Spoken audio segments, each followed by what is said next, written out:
Ako ang inyong Lolo Pael. At ako naman si Kabanong. At ito ang aming kwento.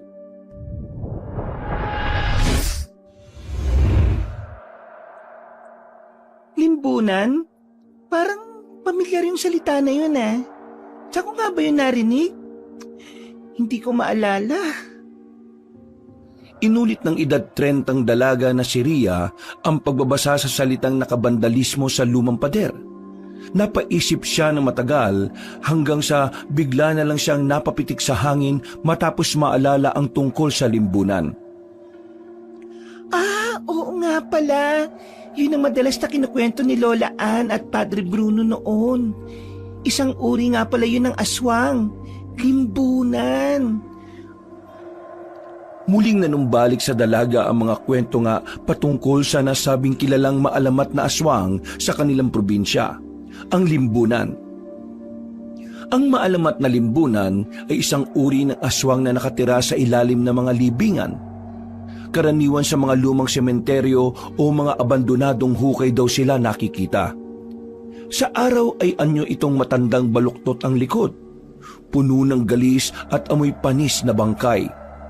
Sa gabi naman ay nagiging isang nilalang na ubod ng itim, manipis ang balat, litaw ang buto, may 6 na mata na kulay pula, at may bungangang bukas hanggang batok na puno ng matutulis ng ngipin.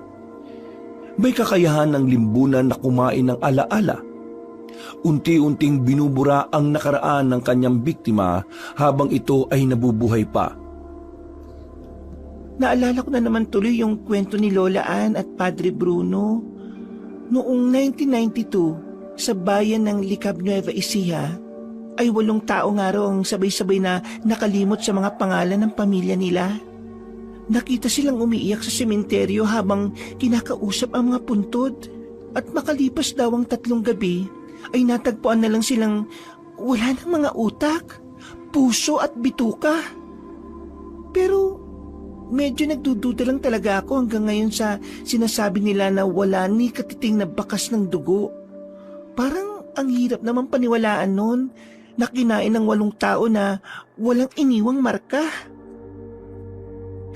Napabuntong hininga siya at saka napangiti ng tipid. Ang dami na talagang alaala sa lugar na ito. 4:30 na pero tila mataas pa rin ang sikat ng araw. Gayunpaman ay nanatiling malamig pa rin naman ang pakiramdam ni Ria habang binabaybay ang baku-bakong daan patungo sa Barrio San Telmo. 1 dekada na rin mula nung huli siyang umuwi. Pero ngayong tuluyan ng pinasara ang isang pribadong ospital sa Maynila kung saan siya nagtatrabaho bilang nurse, kaya napilitan siyang bumalik sa lumang bahay ng kanyang lola. Mabuti na rin to. Si Lola tumatandaan na rin at habang wala pa akong trabaho ay ako na muna mag-aalaga sa kanya. Kumusta na rin kaya sila nila Kuya Crisban at Ate Jennifer? Sa totoo lang, nakakamiss din talaga silang makita kaya hindi ko alam kung galit pa rin ba sila sa akin. Halos 10 taon din. Halos 10 taon din pala akong nawala sa lugar na ito. Nang makarating siya sa paanan ng sementeryo na siyang katabi lamang ng lumang bahay nila, kagad niyang naramdaman ang bigat ng hangin. Tila may mabigat na matang nakamasid mula sa bawat krus ng mga nicho. Pasimple siyang napayakap sa sarili habang nagmamasid sa nilulumot na mga nichong kitang-kita mula sa kinaroroonan niya. Hindi pa rin nawawala yung takot ko sa sementeryong to. Matanda na ako pero yung takot ko nung bata pa ako parang hindi pa rin tumatanda. Ganun na ganun pa rin. Nagpatuloy siya sa paglalakad hanggang sa makarating siya sa kanilang lupain. Sa pinto ng lumang bahay ay sinalubong siya ng kanyang Kuya Crisbran. Nakasuot siya ng itim na sando at mukhang hindi naliligo. Matalim pa rin ang titig niya kahit noon pa dahil nanatili pa rin ang galit na naiwan sa pagitan nila bago siya lumuwas noon. Kumusta, Kuya? Ayos naman. Wala si Ate Jennifer? Nandun pa sa palengke. Si Lola Ana naman nandun sa loob. Natutuwa akong makita ka ulit, kuya. Ako rin. Siya nga pala. Huwag kang tumingin sa likod mo habang naglalakad ka sa tapat ng sementeryo. At alam kong nasanay ka na sa syudad dahil 10 taon ka nang nawala rito. Ipapaalala ko lang huwag na huwag kang magsasabi ng pasok po kahit kanino, lalo na sa gabi. Oo, kuya. Naalala ko pa naman yon kahit papano. May tanong pala ako. Narinig ko lang kanina roon sa mga chismosa sa kanto habang naglalakad ako. Si Aling Lopez yata yung nag-uusap saka si Manang Ariana. Ang sabi nila, halos gabi-gabi ng araw may namamatay dito sa San Telmo. Hindi sumagot si Kuya Chris Bran. Sa halip ay binuksan lang niya ang pinto at pinapasok si Ria. Napatakip ng ilong ang dalaga dahil sa amoy amag at lumang kandila mula sa loob ng lumang bahay. May mga ilang sapot pa nga siyang nakitang tila hinahangin, pero hindi na niya yon pinagtuunan ng pansin. Nakita na kasi niya si Lola Ana na nakaupo sa tomba-tomba nito na tila natutulala lang. Hindi may pinta ang galak sa mukha ng dalaga matapos muling masilayan ang pinakamamahal niyang lola. Lola Ana! Uunahan na kita. Hindi na gano'n nakakakilala si Lola. Kaya kapag tinawag ka niya sa ibang pangalan, huwag ka na magtataka ha. Oo, kuya. Dali-daling lumapit si Ria at nagmano sa pinakamamahal na lola. Niyakap niya rin yon kahit malakas na ang amoy ng katandaan. Natutuwa po talaga ako makita kayo, Lola. Ako po to, ang apo po ninyo si Ria. Ria, sino yon? Hindi ba ikaw si Grande? Nasaan ang anak ka? Bakit ako nandito, ha? Hindi pa man ipinapakita pero tila nadudurog ang puso ni Ria dahil nga hindi na talaga siya nakikilala ng pinakamamahal na lola. Ganun pa man ay masaya na rin siya dahil may lakas pa ang matandang babae kahit na papano. Habang niyayakap ni Lola Ana sa kabilang sulok ng mata ng dalaga ay tila may anino siyang naaninag sa bintanang nasa pinakadulo. Isa itong hugis ng babae na may itim na belo. Nakatayo sa bandang sementeryo at nakatingin sa kanila. Paglingon niya roon, ay biglang nawala ang nakita niya kaya hindi niya na rin masyadong pinapansin. Pero nahalata ni Kuya Crisban ang naging reaksyon kaya pasimple yung lumapit sa kanya. Sino sinisilip mo sa bintana? Wala naman, kuya. Eksakto na dumating na si Jennifer, ang asawa ng kanyang Kuya Crisban, ay tuwang-tuwa yun nang makita siya. Nagyakapan din sila na may nangingilid na mga luha habang hindi magkanda-ugaga. At ilang saglit pa nga ay sinimulan na ni Jennifer ang pagluluto ng uulamin nila sa hapunan. Marami silang napagkwentuhan patungkol sa mga bagay-bagay at buhay-buhay. Kitang-kita sa mukha ng dalawa ang matinding pagkamis sa isa't isa. Matalik kasi silang magkaibigan lalo na noong mga bata pa sila. Kaya ganun na lang din sila ngayon nang muling magkita. Mabilis na lumipas ang oras. Pagkatapos magapunan ay tinulungan ni Ria si Jennifer sa paglilinis sa kusina. Si Kuya Crisban naman ay nag-asikaso ng pagtulog ni Lola Ana.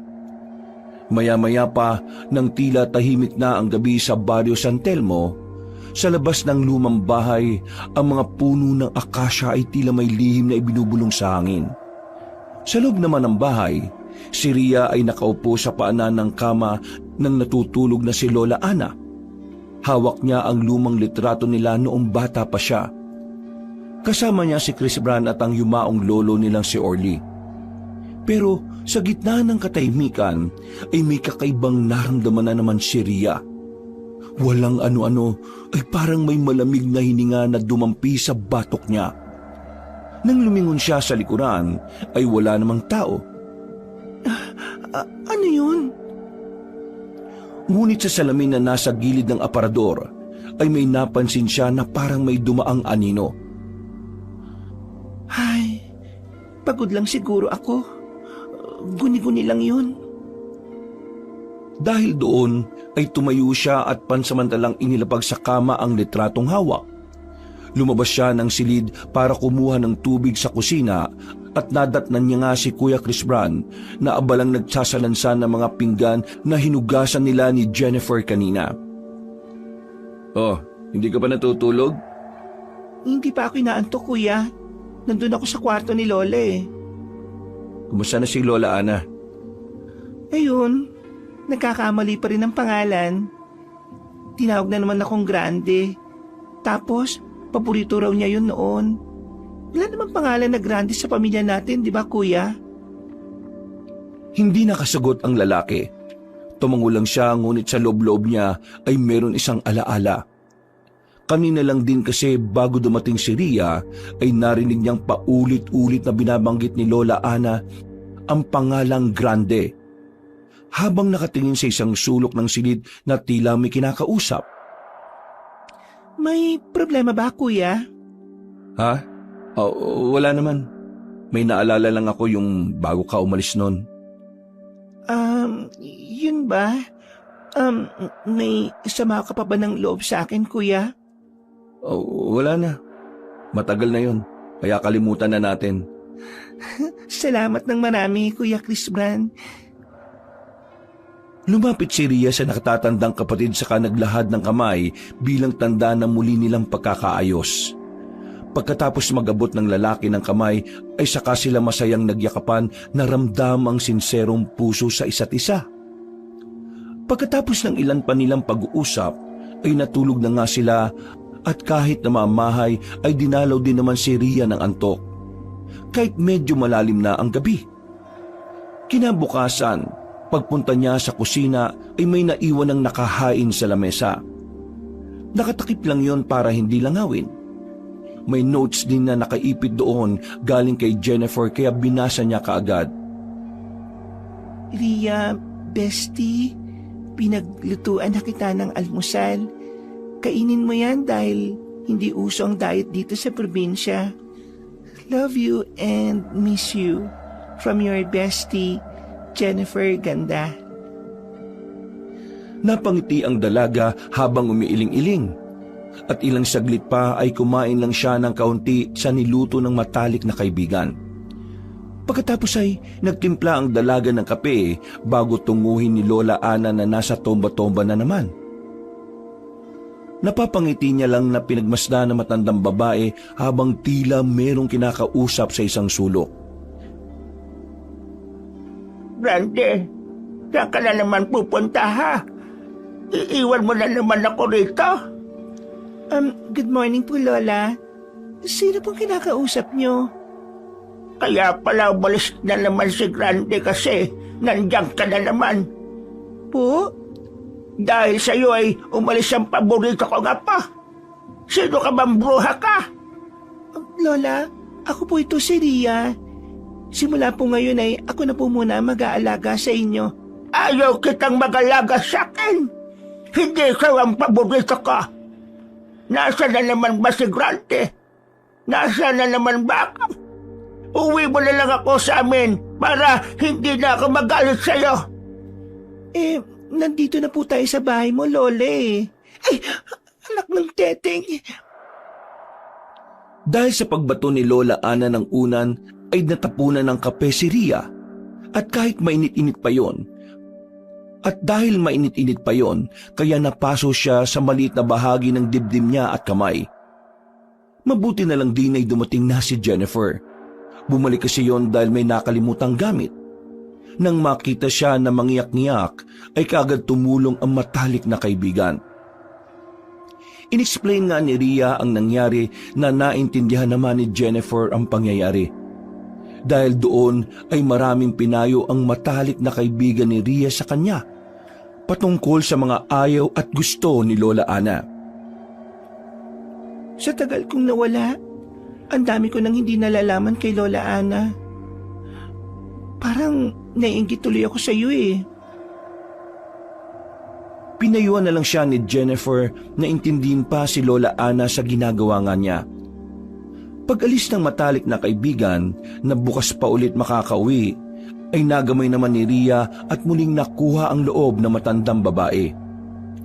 Wala naman ang naging problema kaya nakahinga ng maluwag si Ria sa buong maghapon. Pagsapit ng alas 10 ng gabi ay dumating si Kuya Chris Bran. Galing naman siya sa Lambak kung saan siya nagtatrabaho bilang tagapangalaga ng irrigation system. Pawisan, madungis at talata sa hilatya ng muka ang pagkainis. Tulog na si Lola. Siya nga pala, Kuya, ayos ka lang ba? Kumain ka na ba? Oo, kumain na ako bago umuwi. Nilibre kasi kami ng boss namin Bakit ganyan na itsura ng mukha mo? Parang napipikon ka. May nakaaway ka ba sa trabaho? Wala naman. Naiinis lang ako sa nangyayari ngayon dito sa atin. Hindi mo ba nabalitaan kanina? Hindi. Hindi naman ako lumalabas dito sa bahay Maghapon lang kami magkasama ni Lola. Pero may mga nakita kong iilang tao na papunta yata dyan sa sementeryo. Yun na nga yun. May nakita na naman bukas na nicho sa likod ng sementeryo. Pangalawang gabi na yun.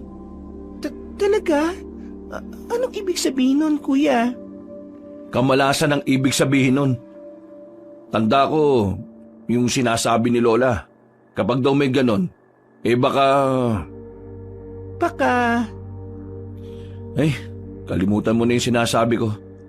Basta Ria, tandaan mo huwag kang magbubukas ng bintana sa hating gabi. At kung may kumatok, kahit gaano pa kabait ang tunog ng boses huwag mong imbitihang pumasok dito sa loob ng bahay. Ilang saglit pa ay merong dinukot sa bulsa ang lalaki na isang rosaryong yari sa buto at may lumang krusipihong kupas na ang kinang. Suotin mo ito gabi-gabi. At kung sakaling may marinig kang pamilyar na boses na tumatawag mula sa labas, kahit si Lola pa yan, huwag mong papansinin. Nakakaba naman to, Kuya. Pasensya na pero hindi ko rin gustong takutin ka. Sa totoo lang, marami nang nagbago dito sa lugar natin, Ria. Kaya mag-iingat ka palagi O sige na, magpapahinga na ako. Sige, Kuya. Simula nga nang ibinigay ni Kuya Chris Bran ng kakaibang rosaryo ay palagi na nga itong isinuot ni Ria. Hindi niya rin talaga ito iwinawaglit sa kanyang leeg. At sa mga nakalipas na araw ay palagi na nga rin niyang napapansin ang pagsasalita ni Lola Ana na mag-isa. Lalo na sa hindi makilalang si Grande. Kung minsan ay nakakaramdam siya ng kakaiba at kung minsan ay parang normal lang. Isang araw, Biyernes ng umaga, ay nagising si Ria dahil sa malamig na simoy ng hangin. Nakaawang ang bintana sa kanyang silid na ipinagtaka niya. Sinara ko yan bago matulog Habang nakakunot ng noo, ay napapaisip kung paano nabuksan ang bintana. Mula sa labas ay narinig niya ang isang mahina ngunit mapanlinlang na tinig. Ria, pakibukas ang pinto. Ako to si Grande. Huwag ka rin matakot. Sa hindi malamang kadahilanan ay nanindig ang mga balahibo ni Ria. Pero kahit ganoon ay nakuha pa rin niyang lumapit sa bintana at sumilip. Mula sa hindi kalayuan sa bandang sementeryo ay doon niya nakita ang isang babaeng nakaputi. Nakatayo sa gitna ng lumang bakuran. Mahaba ang buhok, basang-basa ang suot, at may putik ang mga paa na tila galing sa hukay. Ngunit ang mas nakakapangilabot ay ang mukha ng babae, kagaya ng kay Ria. Nang mapahawak sa leeg ang dalaga ay doon niya naalala na hindi niya pala suot ang rosary. Ang rosary! Nasaan ang rosary?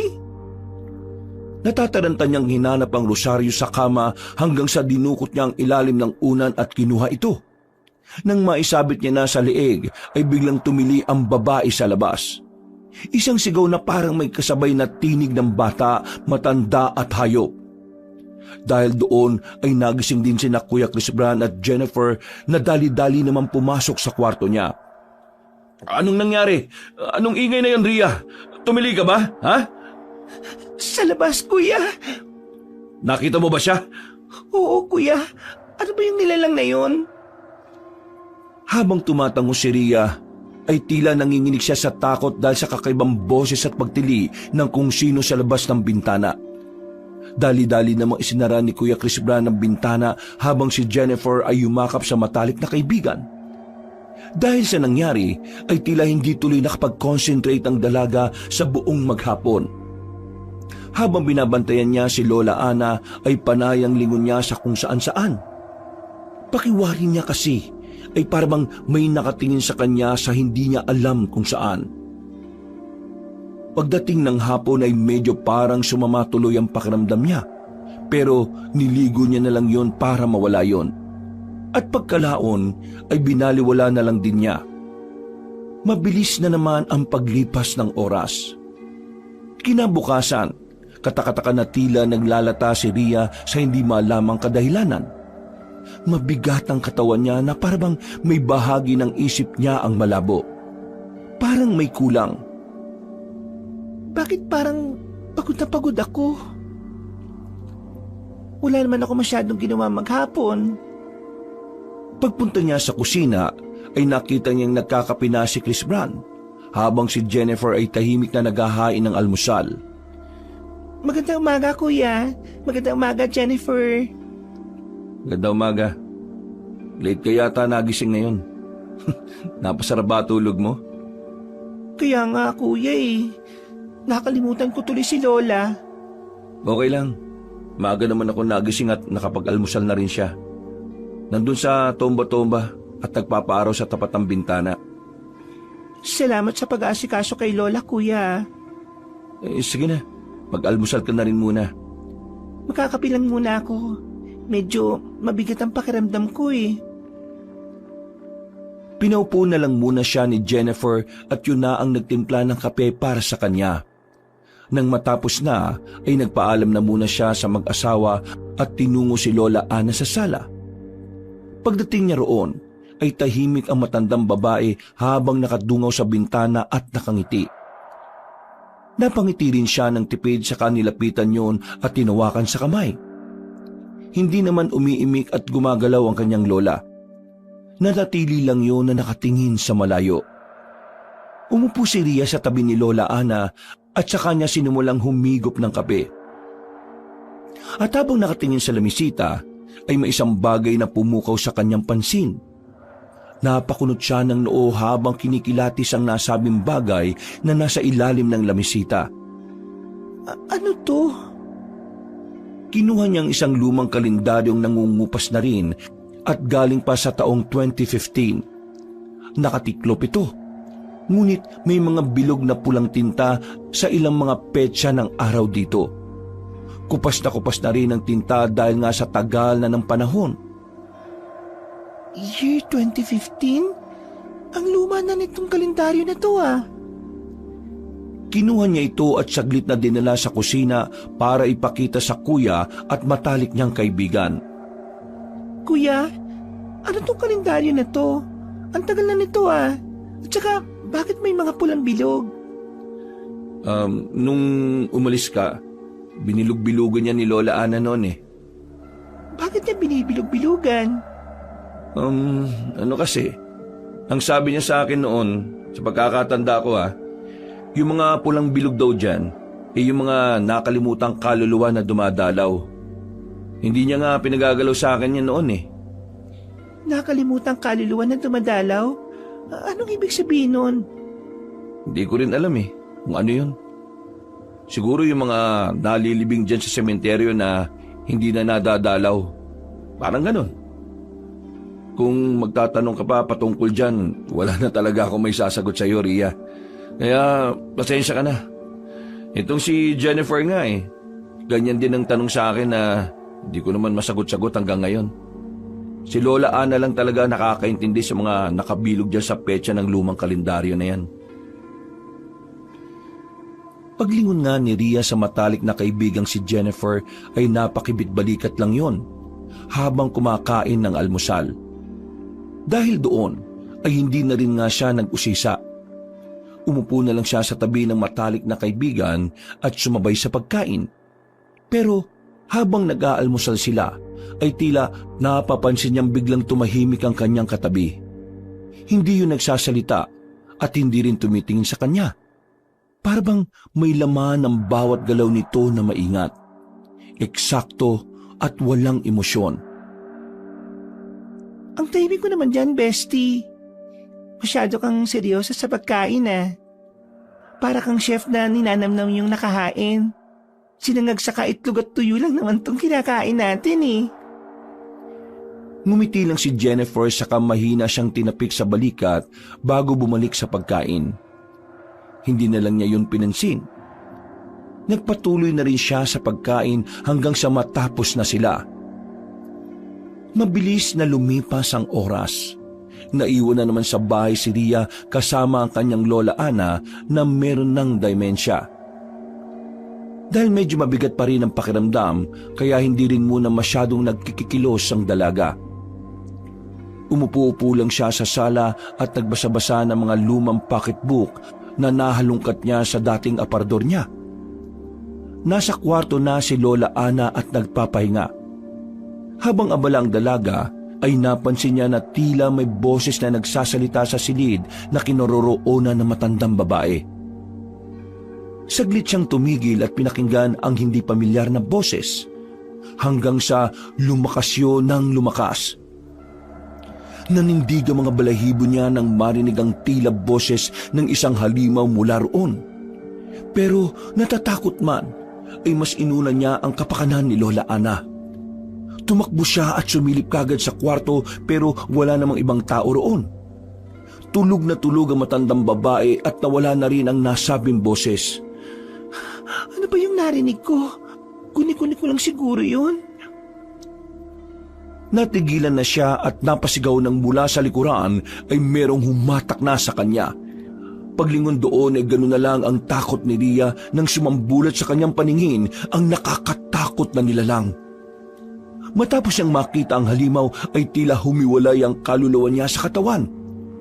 Ngumiti ang nasabing nilalang at pagkalaon ay humalakhak ng humalakhak habang pinagmamasdan siyang takot na takot. Anong klaseng nilalang ka? Hindi mo alam? Lumayo ka! Umalis ka rito! Hindi ka na makakatakas sa akin. Hindi mo matatakasan ng kamatayan. Kukunin ko ang utak mo at lahat ng memoryang meron ka. Tulong! Tulungan niyo ako! Sige, sumigaw ka ng sumigaw. Ang makakarinig lang sa iyo ay ang mga patay sa sementeryo. Sumigaw ka ba at matakot na matakot? Dahil yan ang magbibigay lakas at kapangyarihan sa akin. Tulong! Kuya Chris Brian! Jennifer! Mga kapitbahay! Tulungan niyo kami ni Lola! May halimaw! May halimaw! Ah! Bago pa makalayo si Ria ay sinungguban na siya ng nasabing halimaw. At pagkatapos noon ay nagdilim na ang buo niyang paningin hanggang sa tuluyan na siyang lamunin ng takot. Napabalikwas na lang siya ng bangon nang maramdamang merong tumapik sa kanyang balikat. Gulat na gulat si Jennifer nang makita ang matinding takot sa kanyang muka. Napakunot pa nga yun ng noo habang nagtatanong sa kanya kung bakit. Hindi na siya nakasagot dahil nakita na rin siya ni Kuya Chris Bran na kapapasok lang din ng bahay. Hindi na siya nakasagot dahil nakita na rin niya si Kuya Chris Bran na kapapasok lang din ng bahay. Nang mapagtanto niya na nakatulog pala siya dahil sa pagbabasa ng pocketbook at panaginip lang ang lahat, ay nakahinga na siya na maluwag. Hindi na rin niya nagawang ikwento pa sa matalik na kaibigan ng tungkol dito dahil tinawag na siya ni Kuya Chris Bran para magmeryenda.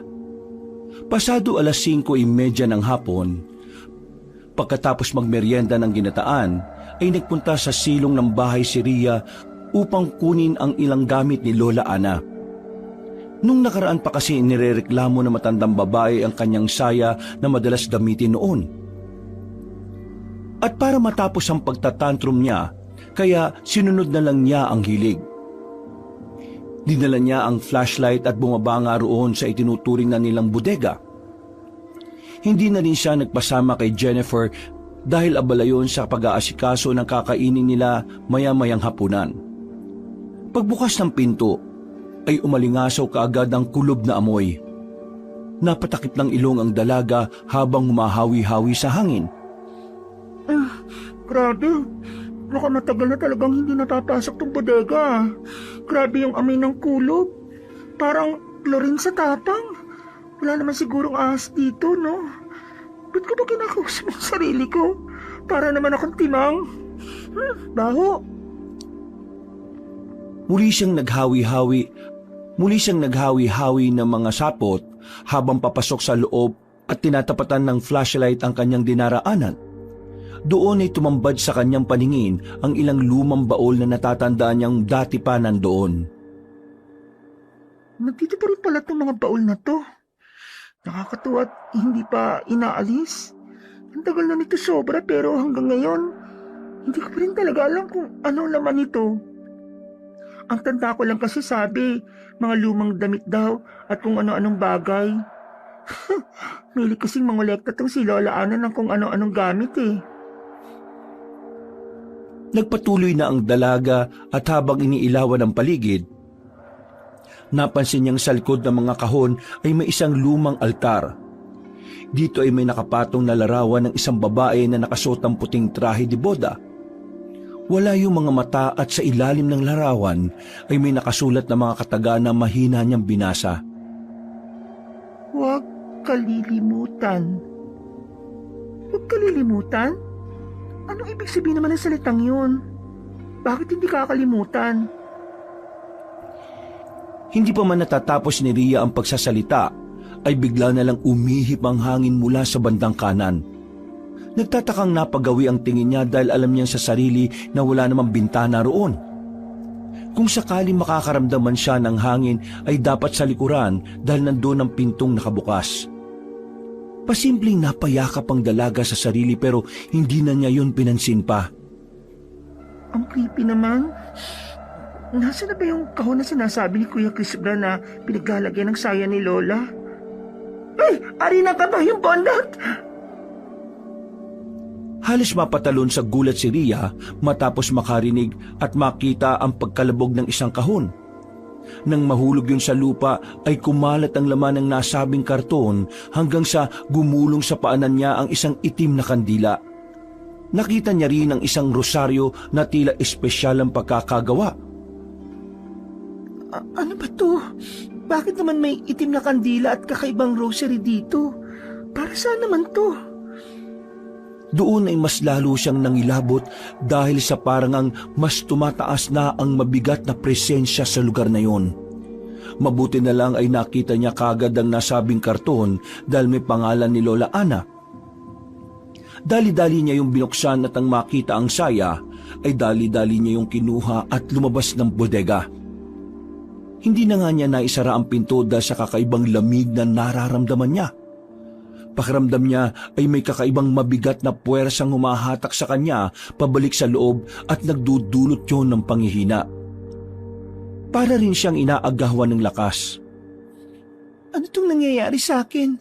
Parang lalong bumigat ang pakiramdam ko Nagpatuloy siya sa paglalakad at nang malapit na sa loob ng bahay ay tila dumoble ang kanyang paningin. Nakita niya si Lola Ana sa bintana. Pero nangilabot siya nang may makitang tila hindi pamilyar na nilalang na nasa tapat nun. Sa hindi malamang dahilan ay mas lalo siyang nanghina hanggang sa manlabo na ang kanyang paningin. Kaya hindi na niya namukaan ang kaharap ng matandang babae. Mahaba lang ang buhok noon at may namumulang mga mata.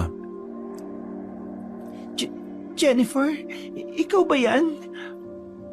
Pagtingin sa kanya ng nasabing nilalang ay nagulat siya pero mas lalo lang ding umikot ang kanyang paningin.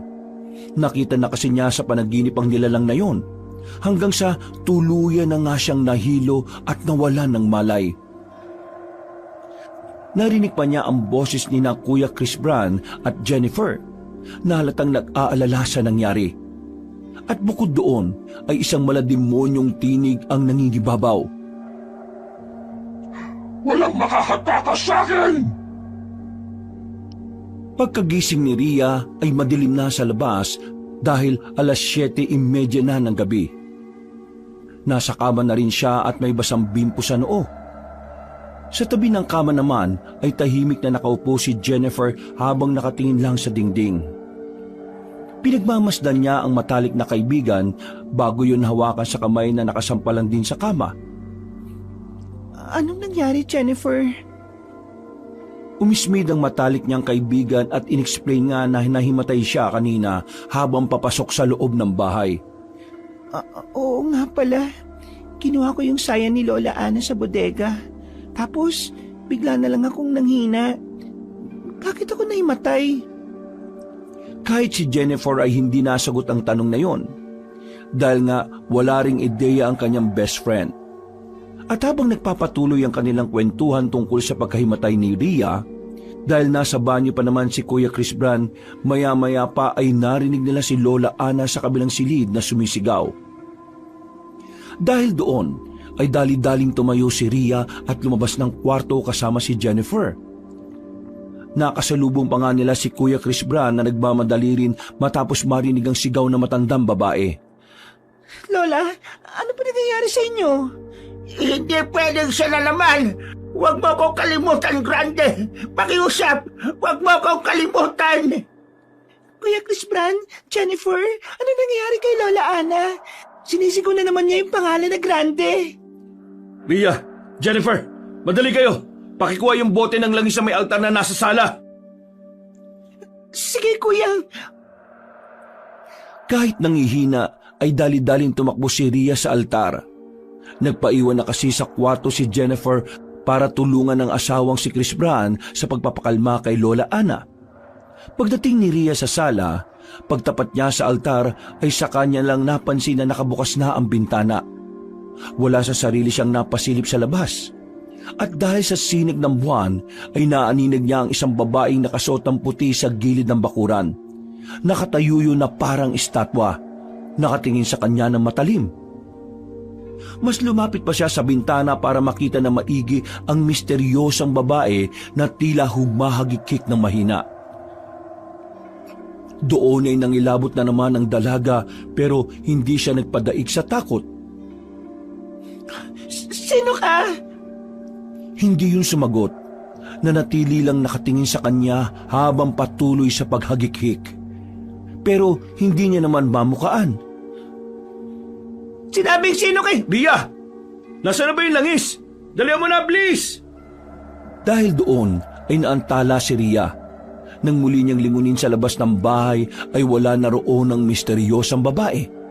Dali-dali na nga siyang nagbalik sa kwarto dala ang langis na kaagad ginamit ni Kuya Chris Brand kay Lola Ana. Maya-maya pa nga ay lumingon ang matandang babae na parabang nahimasmasan. Ano yung langis na yan, kuya? Binigay to ni Padre Bruno. At yun nga ang sinabi niya sa akin. Kapag inatake na naman daw siya ng pagwawala-wala ipahid ko lang sa kanya at ipaamoy. Ipahid ko lang sa kanya o ipaamoy. Giginhawa ng pakiramdam niya. May basbasto ng simbahan. Ibig sabihin banal na langis to. Kaya ganitong epekto nito kay Lola. Anong ibig sabihin nun? Bakit biglang huminahon si Lola Ana pagkatapos pahiran niyang banal na langis? Inaalihan ba ng masamang espiritu si Lola, kuya? Hindi naman. Patunay lang ito na nakakapagpakalma ito ng kahit na anong nararamdaman ng isang tao. O sige na, magpahinga ka na rin. Kung di ka makatulog subukan mo lang din na magpahid nito sa noo at batok. Iiwan ko lang naman to dun sa altar. Sige, kuya. Nang masigurong ayos na si Lola Ana, ay bumalik na si Rhea sa kwarto niya kasama si Jennifer. Marami pa silang napagkwentuhan hanggang sa maisip na nga rin muna nilang maghapunan. Pero doon na lang din sa kwarto. Si Jennifer na ang naghain at nagsalo na lang sila roon sa lamisitang nasa kwarto. Kahit iba na ang talakayan ng usapan ay panay pa rin ang pagtakbo sa isip ni Rhea patungkol sa kakaibang kaganapan. Hindi pa rin umaalis sa isip niya ang misteryosang babae na maraming beses na talaga niyang nakita. Sino kaya yun? At ano na nga bang nangyayari sa bahay na to? Parang ang dami na kaagad kaganapang kakaiba at hindi maipaliwanag kahit saglit pa lang ako dito sa probinsya.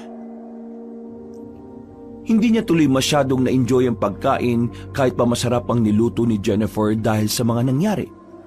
Gusto niya pang itanong sa matalik na kaibigan at sa kuya niya ang tungkol sa nangyari. Pero para bang ayaw din pag-usapan ng mag-asawa ang tungkol doon. May tinatago pa sila sa akin? Mabilis na namang lumipas ang oras. Pagkatapos magapunan at gumawa ng ilang bagay ay nagsipagtulog na nga silang lahat. Pasado 12:00 ng hating gabi ay naalimpungatan si Ria matapos makaramdam ng malamig na simoy ng hangin. Pagtingin niya sa bintana ay napakunot siya ng noo dahil nga sa nakabukasyon. Lumapit tuloy siya rito para hawiin ang kurtina at isara ang bintana. Sinara na to kanina ni Jennifer bago siya lumabas Eksaktong pagkasabi niya noon ay napadungaw siya sa labas at doon ay nakita niya na naman ang misteryosang babae. Ngunit sa pagkakataong ito ay nasa ibabaw na yon ng nitso, nakangisi at may hawak na litrato. Nang mabaling ang paningin niya roon ay ganun na lang ang gulat niya sa nakita. Larawan kasi yun ng batang Ria at may sunog pa sa isang gilid. Ako yun Paano nga? Ngiti lang ang tinugon ng mahiwagang babaeng hindi niya makilala at pagkatapos noon ay muli na naman siyang nangilabot. Sino ka ba Ano ba kailangan mo sa akin? Hindi mo matatakasan ng katotohanan, Ria. Pagkatapos noon ay isang malakas na halakhak na naman ang pinakawala ng misteryosang babae. Sinundan niyo ng malakas na paghangin kaya napatakip ng mukha si Ria at pagdilat niya ay wala na yun doon. Dali-dali niyang isinara ang bintana at bumalik sa kama. Nang mapatingin siya sa tukador sa gilid ay nakita niya ang rosaryong binigay ni Kuya Chris Brown kaya kaagad niya itong isinuot. Panginoon, kung ano man pong kababalagan ng nangyayari sa bahay na ito, iligtas niyo po kaming lahat, lalo na si Lola Ana. Nanalangin na lang siya ng nanalangin hanggang sa makatulog siya ng payapa. Kinabukasan ay maagang nagising si Ria, subalit hindi dahil sa ingay, kundi sa isang kakaibang pakiramdam. Para bang may kulang sa kanya. May nararamdaman siyang kakaiba sa isipan at hindi niya maipaliwanag kung anong alaala ang nawala. Matapos niyang makita ang larawan ng batang siya na hawak ng kung sino mang mahiwagang babae, ay ganun na lang ang naging pakiramdam niya. Parang may bahagi ng kabataan ko na hindi ko na matandaan. May nangyari ba sa akin noon? Pagtayo ng kama ay hindi sinasadyang nahulog ang rosaryong nakakwintas sa kanya. Dinampot niya ito hanggang sa masipat ang nasabing larawan sa ilalim mismo ng kama niya. Ito yung larawan na nakita ko kagabi na hawak ng misteryosang babae Paano to napunta rito? Minasdan niya ang lumang larawan. Kasama niya roon ang babaeng nakasuot ng trahe de boda. Kaya mas lalo siyang nagulat. Nang ipaling niya naman sa muka ay burado yon dahil sa kalumaan ng litrato. Hindi niya rin talaga tuloy makilala ang mahiwagang babae. Ito yung pinahanap sa akin ni Lola kahapon Bakit suot ng babae? At kasama ko siya nung bata ako. Sino ba ang taong ito? Kinuha niya ang larawan at balak sanang ipakita kay Kuya Chris Brown at itanong pero wala roon ng lalaki. Si Jennifer naman ay nagwawali sa labas pagsilip niya sa bintana. Nilapag niya muna sa lamesa sa kusina ang lumang litrato at dinaganan ito ng baso. Pagkatapos ay nagtungo siya sa sala kung saan ay naabutan niya si Lola Ana na nakaupo na naman sa tomba-tomba habang nakatingin sa malayo mula sa bintana. Katulad ng nakagawian, nilapitan niya ang matandang babae at tinuwakan sa kamay sa kahinalikan. Magandang umaga, Lola. Nandito ka na naman, babae ka. Layuan mo ako dahil hindi kita kilala. Si Lola talaga. Sige po, lalayo na po ako sa inyo. Tumingin-tingin na lang po kayo dyan, Mabuti pa. At huwag mo akong i-istorbohin. Sige po. Dahil doon ay lumabas na muna ng bahay ang dalaga at pinuntahan si Jennifer na katatapos lang din magwalis. Napapangiti siyang sinalubong matalik na kaibigan at sinabi ngang pagpasensya na lang muna si Lola Ana. Kung minsan din daw ay nasisigawan si Jennifer na matandang babae at sinasabi ngang hindi rin siya nakikilala.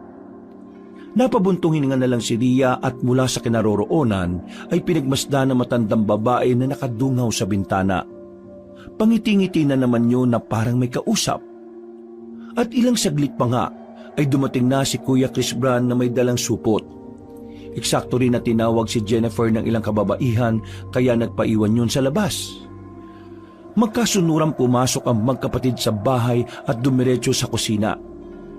Sinamantala na nga ni Ria ang pagkakataon dahil gusto niya sanang itanong ang tungkol sa lumang larawan. Pero nagulat siya dahil wala na yun sa pinag-iwanan niya. Nasaan na yung lumang litrato na yun? Nagalimusal ka na ba, Ria? Oo, kuya. Teka, bakit parang seryoso na naman yung mukha mo? May namatay na naman dun sa banda sa kanto na naman. Yung lugar talaga na to, hindi na natapos yung mga namamatay. Alam kong normal lang naman yun pero parang halos linggo-linggo na yata eh. O ilang araw lang ang patlang. Parang may sumpa na yata ang lugar na ito. Nang marinig yun ni Ria ay nangilabot ang mga braso niya at batok sa hindi malamang dahilan. Hindi niya rin alam kung bakit, pero bigla rin pumasok sa isip niya ang misteryosang babae. Naalala niya rin tuloy yung lumang larawan na bigla naman ngayong nawala. Oh, ikaw naman yung nakatulala ngayon. Ano kasi kuya? Itatanong ko lang sana yung tungkol sa lumang litrato. Anong litrato? May nakita kasi akong lumang litrato sa ilalim ng kama ko kanina. Dinala ko nga yun at iniwan dito sa mesa eh. Dinaganan ko pa nga ng basong walang laman para hindi hanginin. Wala naman ah. Yun nga kuya, biglang nawala. Hindi naman pwedeng si Jennifer ang gumalaw nun kasi pareho kaming nasa labas kanina. Hindi rin si Lola dahil nandun siya sa sala kanina pa. At nakikita naman namin siya habang nag-uusap sa bakuran natin. Ano bang klaseng larawan yun? Luma siya eh. Tapos ako yung nandun. Yung batang ako na may kasamang babae na burado ang mukha dahil sa kalumaan ng picture. Yung babaeng kasama ko ron, may suot na tridipoda. Yung pinapahanap ni Lola Ana nung nakaraan pa. Ha? Sigurado ka ba dyan? Oo kuya, sure na sure talaga ako. Kung di ako nagkakamali, yun yung grande na sinasabi ni Lola. Wala naman tayong pangalan na grande sa pamilya natin eh. Ay nako, hayaan mo na nga muna yun. Pakiayos na lang muna itong mga lulutuin. Pakihugasan at si Jennifer na magluluto. Wag mo nang intindihin yung mga bagay na yun dahil sasakit lang yung ulo mo dyan. Sige. Okay, kuya. Nag-aalangan man, ay sumunod na lang ang dalaga sa nakatatandang kapatid. Nararamdaman niyang tila may tinatago nga si Kuya Chris Brand dahil ganun din ang reaksyon noon katulad ng reaksyon ni Jennifer kagabi habang kinakausap niya. Pag-alis ni Chris Brand, habang nag-aayos sa kusina ang dalaga, ay tila napapaisip na naman tuloy siya. Malakas na talaga yung pakiramdam ko na may tinatago sila sa akin. Ano ba nangyayari? At bakit kailangan nilang maglihim ng ganito? Pagkatapos ng almusal ay binisita niya ulit si Lola Ana na ngayon ay nakatingin lang sa kisame at walang imik. Hindi na niya pinansin na matandang babae. Hinayaan niya lang yon dahil baka mabulyuan na naman siya kapag kinausap niya. At maya-maya pa nga ay tumayo si Lola Ana at nagpunta sa kwarto. Pasimple siyang sinundan ni Ria hanggang sa makita niyang may kinakalkal yun sa lumang aparador. Lola? Ano pong ginagawa niyo dyan? Hindi yun nagsalita. Nagpatuloy lang sa pagkalkal hanggang sa ihagis niyon sa sahig ang lumang saya na kinuha niya kagabi sa bodega. Napakibit na lang ng balikat ang dalaga bago muling tumuon sa kanyang lola. Hanggang sa mapansin niya na meron yung kinuha na lumang kwaderno. Lumabas ulit ang matandang ginang at sumunod siya hanggang sa sala. Paglapag ng nasabing gamit sa lamisita, ay doon na nga nakita ni Ria ang itsura nito. Para itong lumang diary na may kandado ang pabalat at may nakaukit na hindi pamilyar na mga letra. Na-curious ang dalaga kaya hindi niya napigil ang sarili na magtanong. Ano pong ibig sabihin ng mga letrang yan, Lola? Wala kang pakialam, babae ka! Ang suplada talaga ng lola ko. Sinamaan na lang siya ng tingin ni Lola Ana at pagkatapos ay niyakap niyon ang lumang kwaderno saka inalog-alog ang tomba-tomba. Hinayaan lang siya ni Ria hanggang sa makatulog at nang nahihimbing na ang matandang babae ay sa kanya pa simpleng kinuha ang yakap-yakap na gamit. Dahil sa matinding curiosity ay dali-dali niya yung binuklat at binasa. Sa mga unang pahina ay para lang talaga yung normal na diary kaya napangiti ang dalaga habang nagbabasa.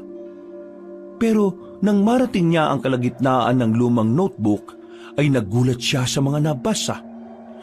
Tila unti-unting nagbago ang tono ng sulat. Mula sa pag-ibig ay naging panagoy yon at galit. May mga pahinang tila sinulat gamit na ang sariling dugo.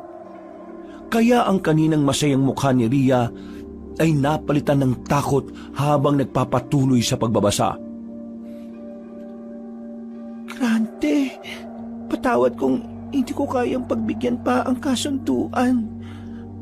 Pinili ko ang buhay ng anak ko, kaya hanggat maaari ay itago mo na lang ang galit mo sa lupa ng mga nilumot na pangalan ng mga patay. Pinagbigyan ko na ang lahat ng gusto mo. Nakikita ko tong pilat ko sa muka. Itong tanda ng mga yon. Mismong ang ngipin at kuko mo ang kumayod dito. Kaya tama na. Nangingilabot na napatingin ang dalaga sa lola niyang nahihimbing ng tulog. Anong ibig sabihin ni Lola sa mga sinulat niyang ito? Ano ba itong diary na to? Nakakatakot naman yung mga nakasulat sa dulo. Kung ganon, sino yung grande na tinutukoy dito? Ibig sabihin totoong tao yon at hindi gawa-gawa lang ni Lola Ana sa isip niya. Anong koneksyon niya sa pamilya namin? Habang pinupunasan ni Ria ang pawis sa kanyang noo, napatingin siya sa pisngi ng kanyang lola. Doon niya lang napansin na may maliit na pilat yon katulad ng sinasabi sa sulat. At eksakto habang nakatingin siya sa natutulog na matandang babae, ay bigla naman yung dumilat kaya napaatras siya. Matagal silang nagkatitigan hanggang sa hindi na lamang din niya namalaya ng sarili na ang takot ay unti-unting napalitan ng pagka-curious. Lola, sino mo ba si Aling Grande? Wala kang kasalanan na po. Kahit ang nanay mo. Ako ang pumili nitong lahat at ako ang nagbura sa kanya. Dahil ako rin ang rason kung bakit siya nabuhay muli sa dilim. Ano pong ibig niyo sabihin, Lola? Si Grande. Nagbabalik na si Grande. Ginagawa na naman niya ang gusto niya. Mag-iingat ka po. Sino ba yung Grande na tinutukoy niyo, Lola? Ano po ang koneksyon niya sa pamilya natin? Higit pa siya sa matalik na kaibigan. At ngayon ay isa na siyang limbunan. Limbunan? Totoo po ba yun? Isa na po siyang aswang na nangunguha ng alaala, Lola? Naputol ang usapan nila nang biglang tumahol ng malakas ang aso sa labas. Nagulat ang dalaga at napasilip sa bintana pero wala naman siyang nakitang kahit na ano. Sinuway na lang niya ang nasabing aso na umalis din kaagad habang tila galit na parang may kung sinong kinakaayuan sa bakuran nila. Nang ibalik niya ang tingin kay Lola Ana ay ganoon na lang ang gulat niya dahil tulog na tulog pa rin yun. Lola Ana, gising po kayo kanina, di ba po? Shucks, kausap ko lang siya kanina. Napabuntong hininga na lang si Ria at muling binuklat ang lumang notebook pero wala nang nakasulat doon.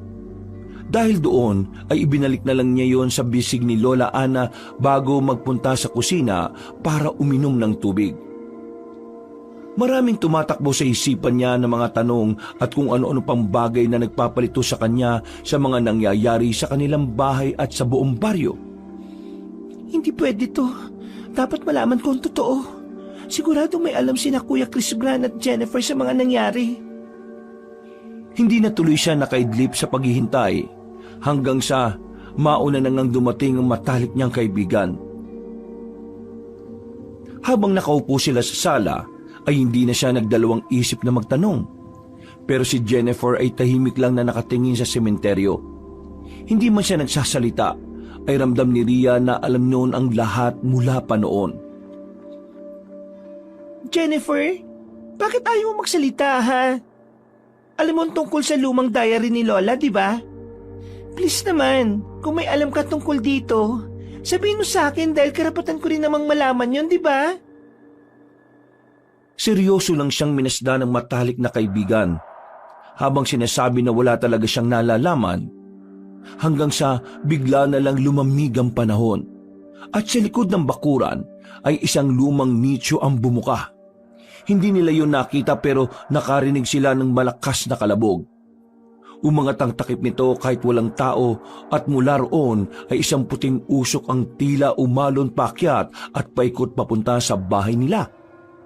Dahil doon ay muli na namang sumigaw si Lola Ana.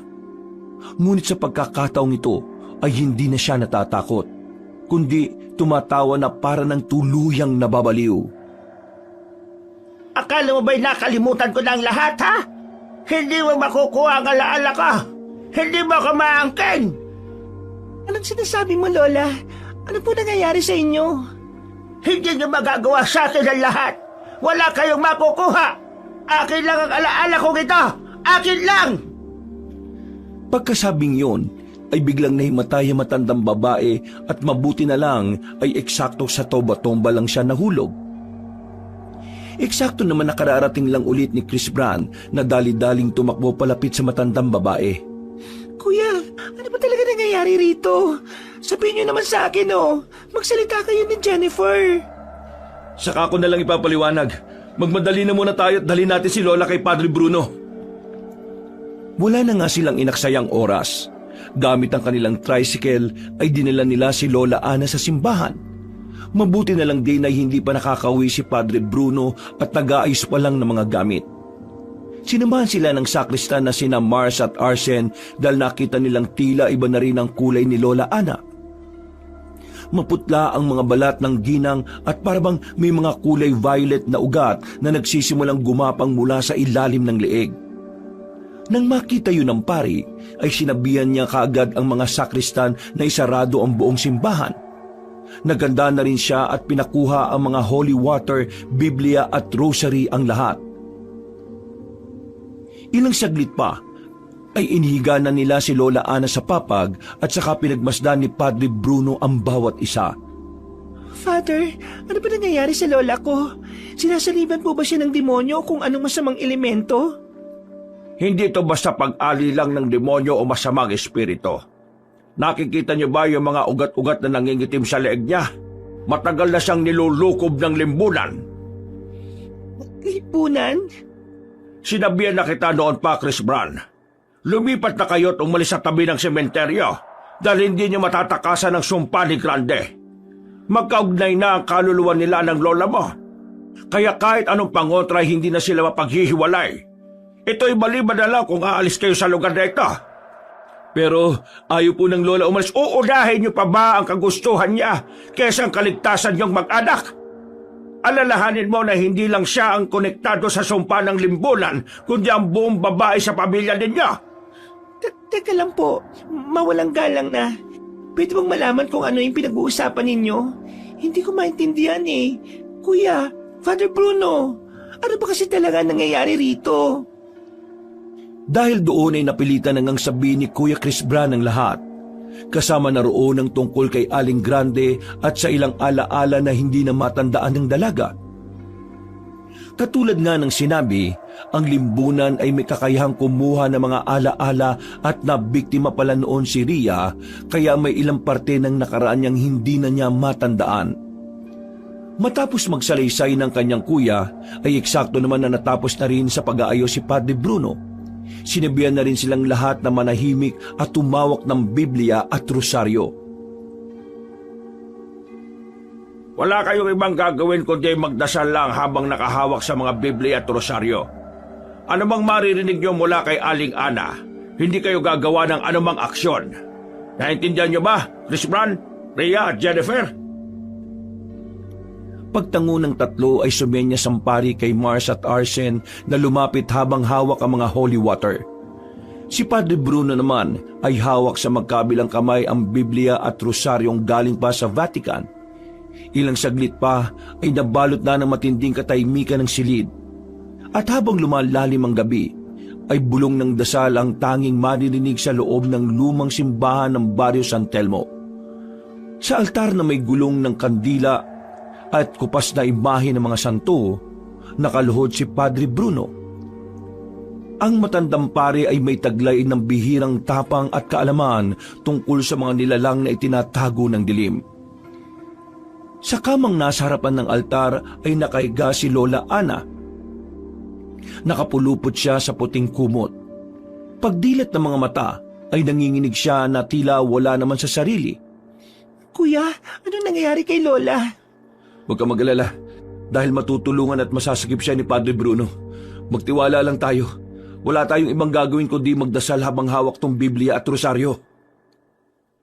Sa senyas ni Padre Bruno ay sinimulan na ni Mars at Arsene ang pagwisik ng holy water. Dahil doon ay mas lalong nanginig si Lola Ana. Mas lalong kinawaan siya ni Rhea. Ilang saglit pa, inigdasal na ang pari gamit ang wikang Latin. Pagkatapos ay sinundot-sundutan niya ito ng wikang Pilipino. Lumabas ka sa kaluluwang ito! Ikaw na karubal-dubal na espiritu! Umalis ka at bumalik sa kandila kung saan ka nang galing! Napakagatlabi si Rhea habang pinagmamasdan si Lola Ana. Habang nagdarasal ay tila ba nararamdaman niyang umiinit ang balat ng matandang babae. Kaya napabaling siya sa nakatatandang kapatid habang si Jennifer naman ay kumakapit na sa kanya ng maigpit dahil sa takot. Kuya, nararamdaman mo ba yun? Hindi ko alam kung paano pero ramdam ko na umiinit ang katawan ni Lola Ana. Nararamdaman ko rin, Rhea. Huwag kayong mag-alala ni Jennifer dahil matatapos rin ang lahat ng ito. Magpatuloy lang kayo sa pagdarasal at magtiwala sa Diyos. Hindi nyo na ako mapapalis dito! Ako ang kabuuan ni Ana! Ako ang alaala ng kanyang lihim! Ako ang limbunan na sasakupin ko siya at ang lahat ng palapit sa kanya! Anong sinasabi ni Lola? O nga, Padre Bruno. Ano na po ang pinagsasabi ng Lola namin? Makinig kayo mabuti, Chris Bran, Rhea at Jennifer. Sa ngayon ay hindi siya si Aling Ana dahil patuloy siyang sinasakop ng limbunan. Mars, Alin, magwisik ba kayo ng holy water at magpatuloy ang lahat sa pagdarasal? Hindi madaling mapasok ang espiritu ng limbunan dahil matagal na tong nakakapit sa katauhan niya. Nagpatuloy nga silang lahat sa masinsinang panalangin at habang ginagawa ang mga yon, wala silang kamalayan na sa likod ng simbahan ay nagkrak na ang isang antigong salamin. Mula sa basag nito ay gumapang palabas ang isang nilalang. Narinig nilang lahat ang nakakakilagbot na ugong yun, kaya napapagala sila ng tingin lalo na kay Rhea. Anong ingay yun? Tunog yun ang limbunan. Nandito na ang unang tagasalo ng alaala. Eksaktong pagkasabi noon ng matandang pare ay nabuwal ang pinto ng silid na kinaroroonan nila. Doon na nga nagpakita sa kanila ang isang halimaw. Payat ito na parang ginutay-gutay na bangkay. May leeg na kayang iikot ng 360 degrees at may 6 na pulang mga mata sa noo. Ang bibig nito ay may mahabang dila na may mga mata sa dulo. Napatili si Rhea at Jennifer sa kanilang nakita. Kahit ang dalawang sakristan na si Mars at Arsene ay natakot din dahil ito ang unang pagkakataon nilang lahat na harap-harapang makakita ng limbunan. Mabilis ang mga sumunod na pangyayari. Habang tumitili ang dalawang babae ay sinugod ng limbunan si Chris Bran. Pero hindi nagpatinag ang matikas na lalaki. Dumukot siya ng gulok sa likod at pinukpok ang halimaw sa leeg. Nagulat silang lahat dahil may nakatagong sandata si Chris Brown, pero mas nagulat sila nang muling bumangon ng nakakatakot na nilalang. Para itong hindi tinablan, kaya napatras silang lahat. Usikan nyo ng holy water, Mars! Arsen! Sinunod nga yun ng 2 binata at matapos matalsikan ng banal na tubig ay sumigaw-sigaw ang limbunan na parang halinghing ng sanggol at matanda na pinagsama. Bakit ganun ang boses? Yan ang pinagsama-samang alaala ng mga nilalang na kinukuhanan nila. Chris Brown, gamitin mo na ulit ang gulok! Sige po! Sumugod nga si Chris Brown at nahagip niya ang kamay ng halimaw. Umiyak na naman yun na parang sanggol at matanda ang boses. Pagkalaon ay umatras ang nilalang. Nanginginig ang katawan hanggang sa makakasunod na wisika ng holy water ng mga sakristan. Bago yung tuluyang matunaw, ay malademonyong pag-angil muna ang pinakawalan nun na lalong ikinatakot ng lahat maliban kay Padre Bruno. Tapos na rin sa wakas. Hindi pa. Hindi basta-basta sumusuko ang mga limbunan at magpapadala sila ng magpapadala ng mga kampong hanggang sa makuha ang gusto nila. Hindi nga nagkamali si Padre Bruno. Dahil sa gilid ng pader ay lumusot mula sa mga ukit ng ribulto ang 2 magkaparis na limbunan. Ang isa ay may katawan na matandang babae, ngunit mukha ng sanggol na may 18 mata. At lahat ng ito ay nakamulagat na parang nanlilibak. Ang isa pa ay nakabaliktad naman ng dulo at may 4 na braso.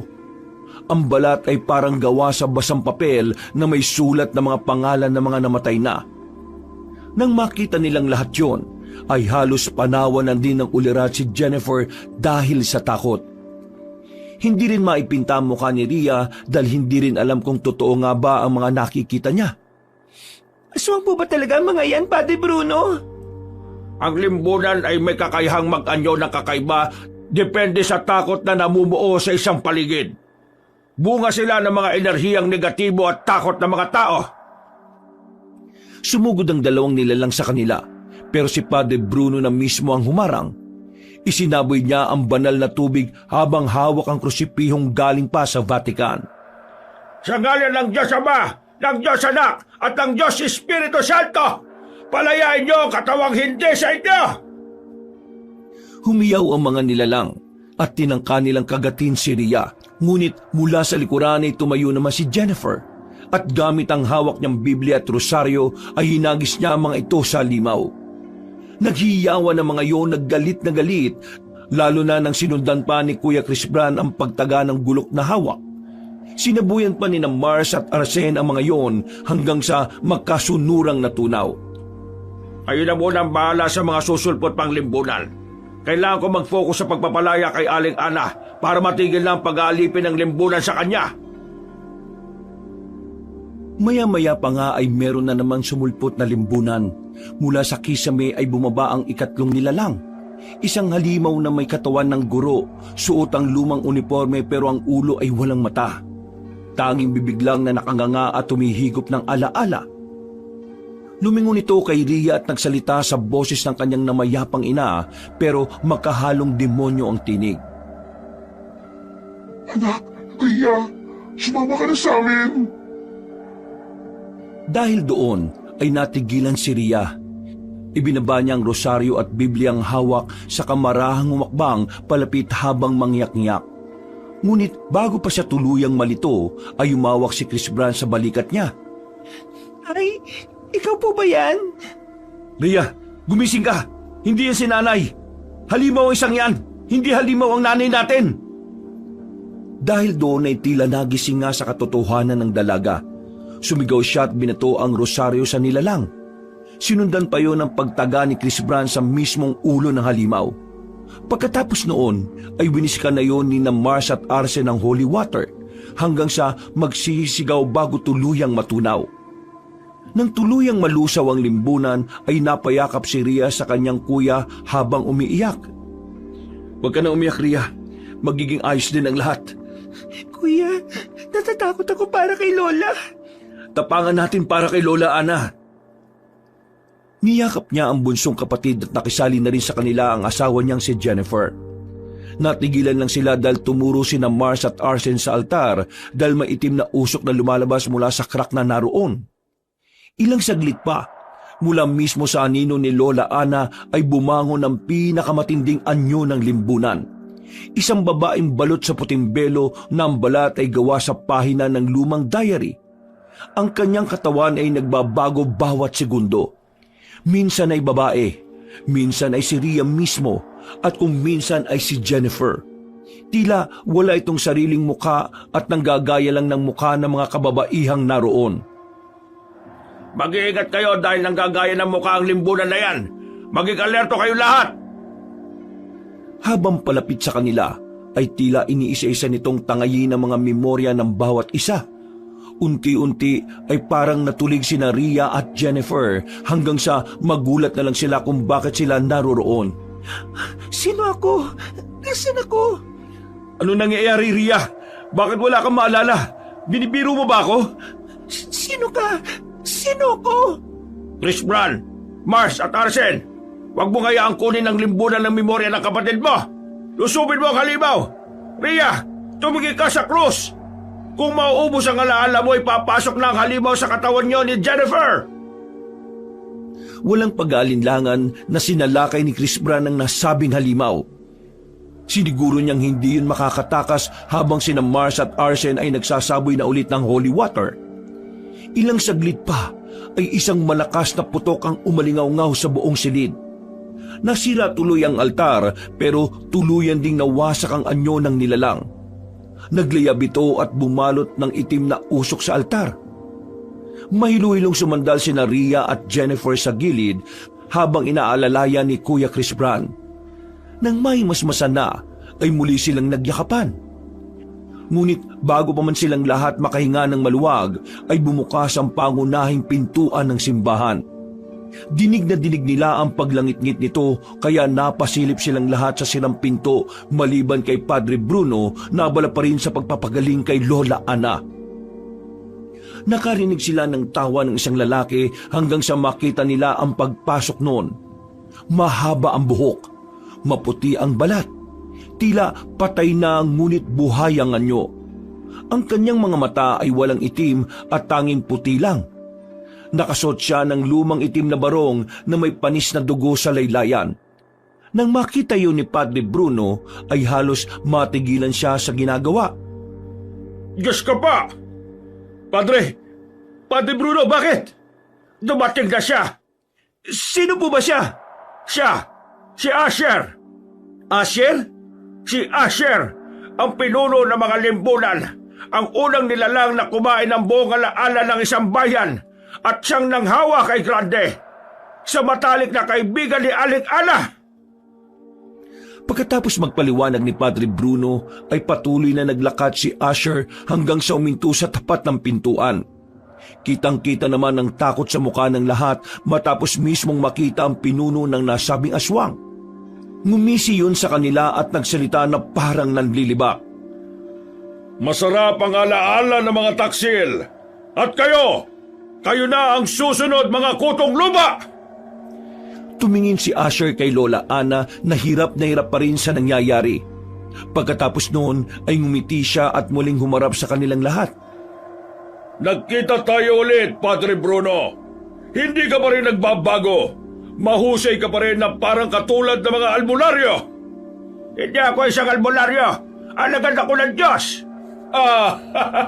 Oo nga pala. Nakakalimutan ko ng magkaiba pala yun. Pareho lang kasi kayong walang laban sa akin! Napatras ang pinuno ng limbunan dahil sa pagsaboy ng holy water ni Padre Bruno sa kanya.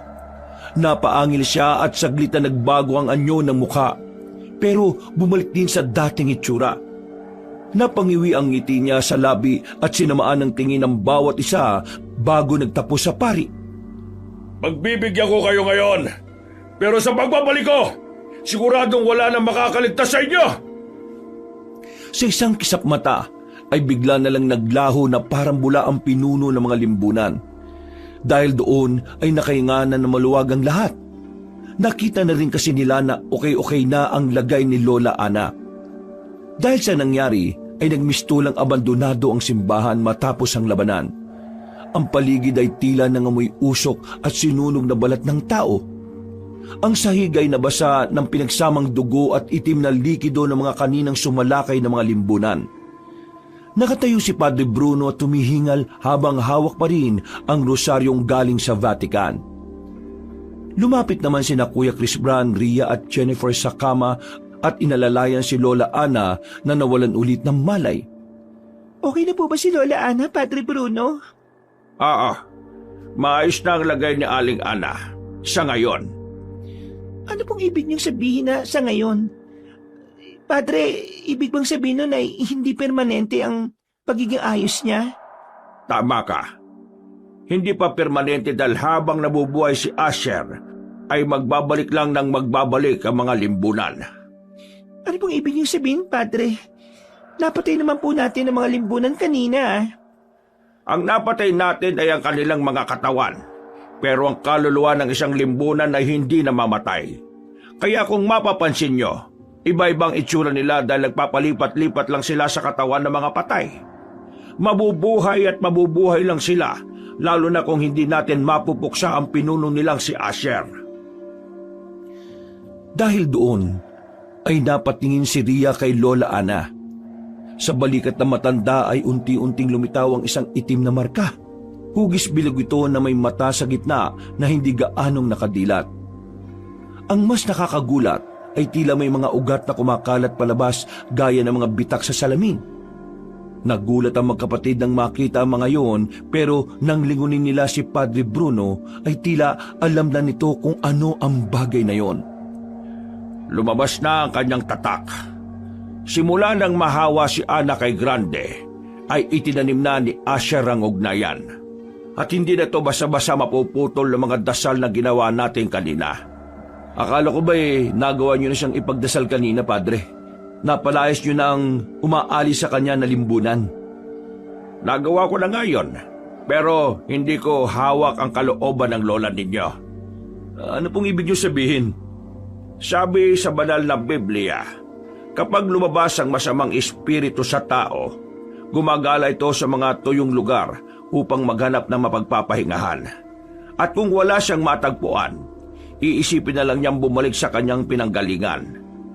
At sa kanyang pagbabalik makita niya itong walang naninirahan.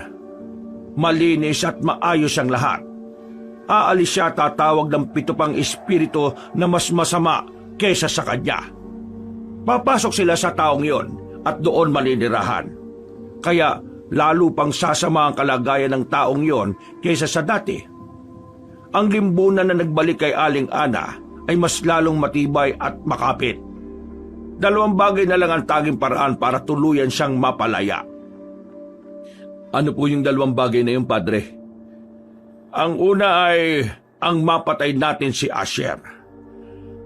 At ang pangalawa, Ano po yung pangalawa, Padre Bruno? ang pangalawang paraan ay ang mapatay natin mismo ang Lola Ana nyo para tuluyan siyang mapalaya sa pagiging limbunan. Naluha sa takot si Ria at napayakap ng mahigpit sa matandang babae. Alam niya sa sariling hindi niya matatanggap kung mamamatay lang ng ganun-ganun ang pinakamamahal niyang lola. Inalo lang siya ni Jennifer at umiyak na rin habang si Kuya Chris Bran naman ay napapakuyom lang ng kamao. Pinayuhan sila ng pari na wag na munang umuwi dahil mas magiging delikado ang mga susunod na oras. Lalo na ngayong nagpakita na talaga si Asher. Sinunod na nila ang payo ng pari. Sa simbahan sila mismo natulog. Nagsiksikan sila sa kwarto ni na Mars at Arsen.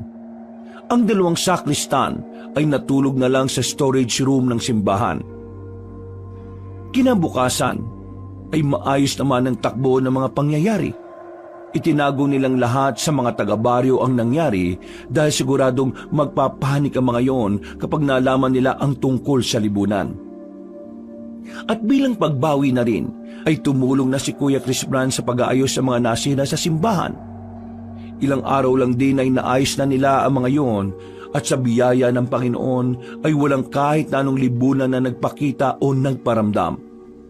3 beses kasi nilang ipinanalangin si Lola Ana kaya hindi rin bumubuka ang mga matang ugat sa balikat nito. Lumipas pa ang mga araw at gabi. Tahimik man pero ramdam pa rin ang kakaibang bigat na meron sa buong baryo ng San Telmo. Nasa simbahan na si Ria galing sa bahay nila para kumuha ng ilang gamit. Kasama niya si Mars at Arsen nang magpunta roon, kaya hindi rin siya masyadong natakot. Matapos siyang mailagay ang mga gamit nila, ay nagtungo siya sa silid ni Lola Ana. Naabutan niya roon si Jennifer na kinukumutan ng matanda dahil katutulog lang daw. Pagkatapos ng saglit nilang pag-uusap ay nagtungo na sa kusina ang matalik niyang kaibigan habang siya naman ay nagmumuni-muni na lang muna. Humiga siya sa kama hanggang sa maya-maya pa ay napansin ni Ria ang sarili sa salamin. Hindi dahil sa itsura niya, kundi dahil sa pamilyar na aninong nakatayo sa likod niya. Paglingon niya doon ay wala siyang nakitang kahit na sinong tao. Si Asher ba yun? Dahil sa takot ay napa-sign of the cross siya at pumikit hanggang sa hindi niya namalayang nakatulog na siya. Ilang saglit pa ay dinalaw ng isang masamang panaginip si Ria. Nakita niya ang sariling nakatayo sa gitna ng sementeryo. Sa harapan niya ay may 5 krus na may mga kamay na pilit umaabot pataas. Isa-isa itong nabali at mula sa lupa ay sumulpot muli ang 5 limbunan na napatay nila noong nakaraan. Ngunit iba-iba na rin ang anyo ng mga yon. Ang una ay may ulo na pabilog at walang mga mata. Puro bunganga na bumubuka at humihinga ng malamig na usok o hamog. Sa dibdib nito ay may butas na tinatakpan lang ng mga ugat. Ang ikalawa ay payat na parang poste. Ang balat ay parang telang nabubulok at may mga kuko na tila bakal. Humahabol ito gamit ang matatalas na dila. Ang ikatlo ay mukha na parang isang salamin. Kung titingnan nito ay makikita ang sarili mong mga alaala sa likod ng mga mata nito bago ito biglang mabulok at mabura. Ang ikaapat ay tumutulo ang itim na likido sa mata nito na nagiging uod kapag bumabagsak sa lupa. Ang bawat luha ay sumisipsip sa emosyon ng tao. At ang panghuli ay parang mga buto ng taong nailibing na. Nasa higit 6 ang bungo nito. At lahat yon ay may matatalim na mga ngipin na kayang pumutol ng katawan ng tao. Diyos ko po, tama nga sinabi ni Padre Bruno. Nagbabalik sila at hindi sila namamatay. Ria! Ria! Ria! Nalalapit na! Malapit na! At magiging isa na rin limbunan si Ana! At wala na kayong magagawa dahil susunod na kayong lahat! Hindi mangyayari ang gusto mo. Hindi kami papayag ng Kuya Chris Branco. Tingnan natin kung hanggang saan ang tapang ninyo at kung hanggang saan kayo may pagtatanggol ng simbahan! Humalakhak ng humalakhak si Aling Grande at pagkatapos ay inutusan niyang magsama-sama ang 5 limbunan. Ganun na nga ang gulat ni Ria dahil isang nakakatakot na halimaw ang nabuo at tuluyan siya nitong nilukob. Nakatakbo at natakasan man niya ang higanteng halimaw pero tuluyang nagdilim ang kapaligiran. At ilang saglit pa nga ay unti-unting lumitaw sa harapan niya si Asher. Katulad ng sinabi ng tapat kong alagad na si Grande, hindi magtatagal ay magiging tagasunod ko rin ang Lola Ana mo. At katulad ng sinabi ko sa tagasunod mo, hindi ako papayag na mangyari yon. Hindi kami papayag ng Kuya Chris Branco. Tandaan mo yan, dahil lalabanan namin kayo. Nakakatuwa ang katapangan mo, Iha. Hindi ako nagtataka kung bakit sa tagal ng panahon ay hindi ka kagad na ubos ni Grande. Masyadong malakas ang paniniwala at pananampalataya mo. Pero hindi rin magtatagal ang mga yan. Kayo ang hindi magtatagal. Naghahanda na si Padre Bruno at ang Kuya Chris Branco para magapi kayo ng tuluyan. Maganda ka na dahil sa susunod na mga oras at araw, hindi na babangon ng mga limbunan mong alagad dahil ikaw na mismo ang pupuksain namin. Unahin niyo munang iligtas ang lola mo dahil sa marka na ibinigay ko sa kanya ay unti-unti nang mabubulok ang kanyang pagkatao. Hindi mangyayari yan! Sa ayaw at sa gusto ninyo ay mapapasa akin siya. Pati ikaw, Ria! Pagkurap ni Ria ay ganoon na lang ang gulat at takot niya dahil nasa harap na mismo niya ang pinuno ng limbunan. Hinuwakan siya noon sa mukha na mas lalo niyang ikinasindak. Napabalikwas siya at biglang nagising dahil sa matinding takot. Basang-basa ang likod niya ng pawis kaya tumayo kagad siya at nagpalit ng damit. Nagpunas din siya ng katawan saka humarap sa salamin. Doon niya lang din napansin na wala pa sa kwarto si Jennifer at Kuya Chris Bran. Nandun siguro sila sa kwarto ni Lola Ana. Hindi na niya halos natapos ang sinasabi dahil nang mapatingin siya sa kisame ng silid na kinaroroonan ay nakita niyang tila may aninong dumaan. Mahaba ang mga paa nito, baluktot ang katawan at may lumalagitik na buto habang gumagapang sa kahoy. May lipunan na naman nakapasok. Dali-dali siyang lumabas ng silid dahil inaalala niya kagad si Lola Ana at ang iba pa. Pagdating niya sa silid ni Padre Bruno ay nakita niyang may mga bakas ng dugo roon. Kaya mas lalo siyang nabahala. Padre Bruno! Nasaan po kayo? Pagtingin ni Ria ay merong kumakalubog na kung ano sa loob ng silid ng Ginoo. Kaya walang pag-atubili na siyang pumasok. Pagbukas ng ilaw ay nakita niyang may isang limbunan na nandoon at kinakain ng alagang pusa ng pari sa simbahan. Sa gulat ng dalaga ay hindi siya kagad nakakilos. Nabunggo niya pa ang isang figurin dahilan para makagawa siya ng ingay. Napalingon sa kanya ang limbunan at nang makita siya nito ay wala yung pag-aalinlangang sumalakay. Limbunan! May limbunan sa kwarto ni Padre Bruno!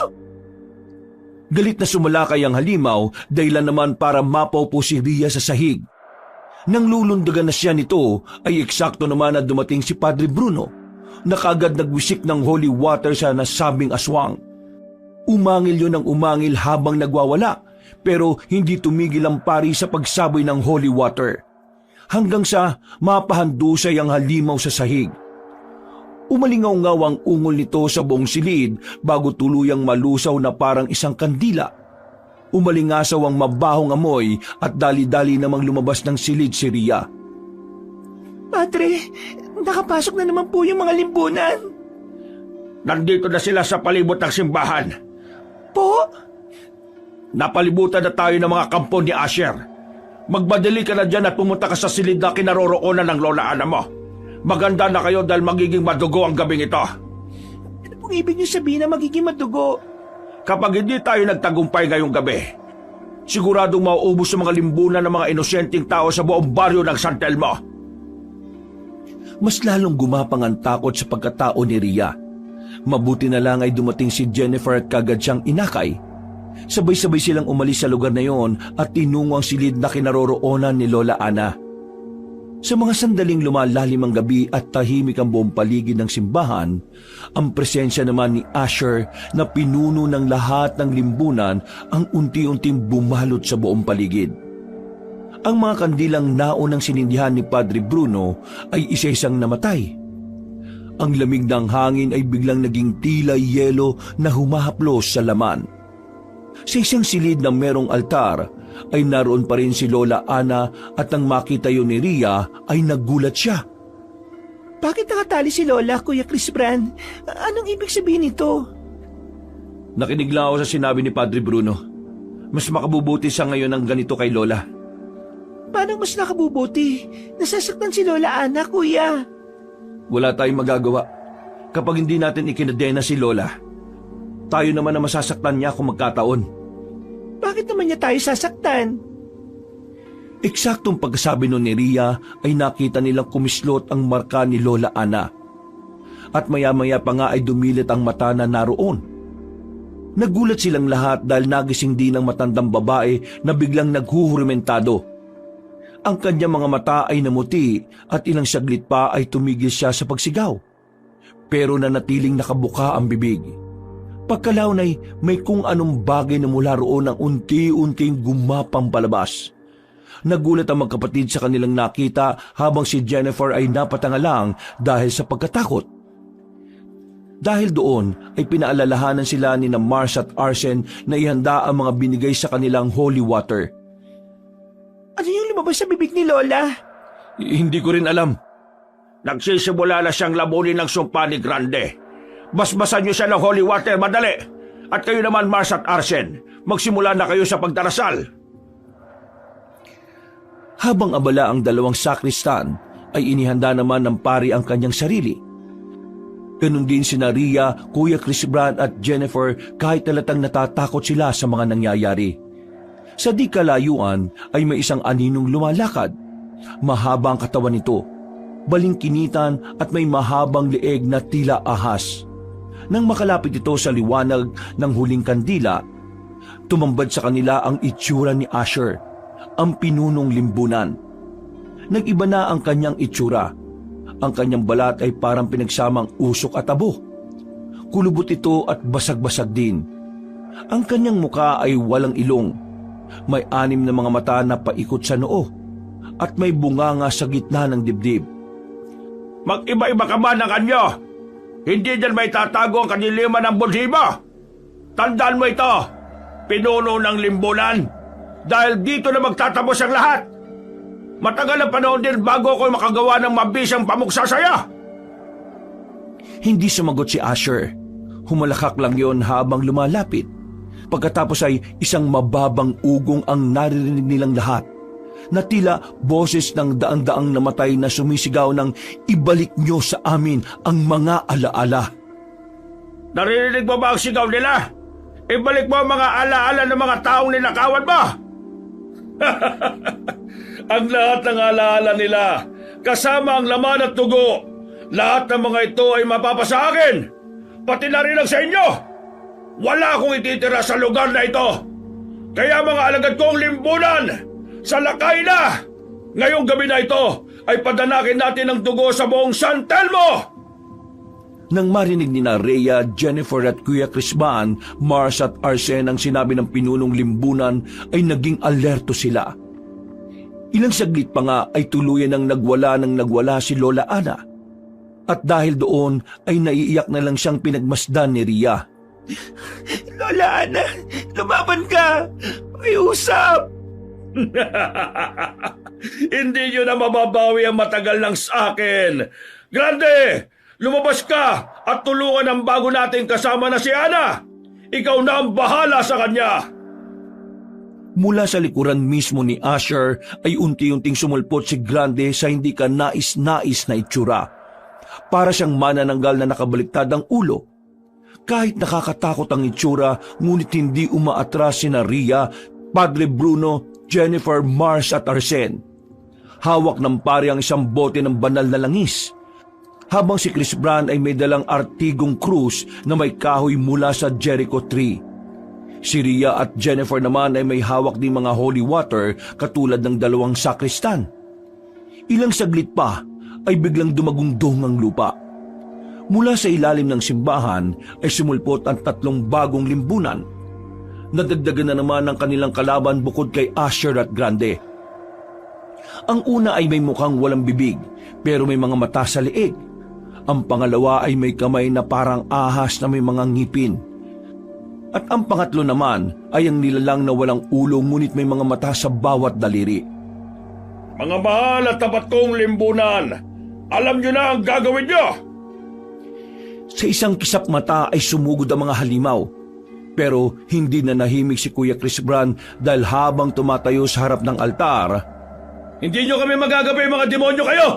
Nandito kami sa simbahan ng tahanan ng Diyos, kaya hindi kami pababayaan ng Panginoon. Itong sa inyo! isa sa mga limbunan na sumugod kay Chris Brand, ngunit ang tinamaan nito ng krus ay bigla itong nasunog. Nagliyab ito sa asul na apoy at nagsisisigaw, hanggang sa tuluyang matunaw na parang kandila sa harap ng krus. Pero nang makita yun ni Asher ay napangiti lamang siya dahil alam niyang wala lang yun sa kanya. Anumang oras ay kaya niyang ibalik ang mga limbunan na nawala. Si Padre Bruno naman ay bumikas ng mga salitang Latin habang ibinubuhos ang banal na langis sa paligid ng altar. Napapaurong ang 2 limbunan nang marinig yun at nang makita sila ni Asher ay napaismi dito. Hindi dawag ang mga limbunan ko. Kung aatras lang din kayo, mas mabuting ako ng mismo ang pumatay sa inyo para hindi na kayo mabuhay pa ulit. Dahil sa sinabing yun ng pinunong limbunan ay napilitang sumalakay ang 2 aswang. Isa sa kanila ang nakasingit at sinubukang sakmalin si Ria. Ngunit ang dalaga sa kanyang kagustuhang mailtas si Lola Ana ay itinapat ang holy water sa mukha ng aswang at winisikan ito. Biglang napasigaw ang halimaw hanggang sa mag-apoy na rin yun hanggang sa tuluyang matunaw. Hindi mo kami mapapatay, halimaw ka! Humanda ka, Asher! Dahil magbabayad ka sa ginawa mo sa lola ko at sa mga taga-baryo ng San Telmo! Wala akong paki sa nararamdaman nyo. Grande, ano bang iniintay mo? Gawin mo na ang pangsakop ng tuluyang kay Ana! Muling sumalakay si Grande pero hindi siya inayaan ni Kuya Chris Bran. Gamit pa rin ng mga krus na may basbas ng holy water ay hinarang niya ang limbunan. Ilang beses siyang nakipagpambuno rito hanggang madaig niya ang nasabing babaeng aswang. Sa huli ay itinarak niya mismo sa bibig nito ang krus hanggang sa mag-apoy ito at tuluyang malusaw. Nang makita yun ni Asher, ay napaismid na naman siya na tila hindi na natutuwa sa mga nangyayari. Sige, ibalik mo sila ngayon. Tingnan natin kung gaano kakatibay aswang ka. Hindi man ipinahalata ay kita naman sa mukha ni Asher ang galit. Ginawa nga niya ang sinasabi ni Kuya Chris Bran. Sinubukan niyang ibalik ang mga aswang na napatay pero ganun na lang ang gulat niya dahil hindi na nakabalik si Grande at ang iba pa. Anong nangyari? Bakit hindi mo mabalik si Grande at ang iba pa? Epektibo ang ginawa namin pangontra sa tulong ng matinding dasal sa Panginoon at sa salita niyang banal.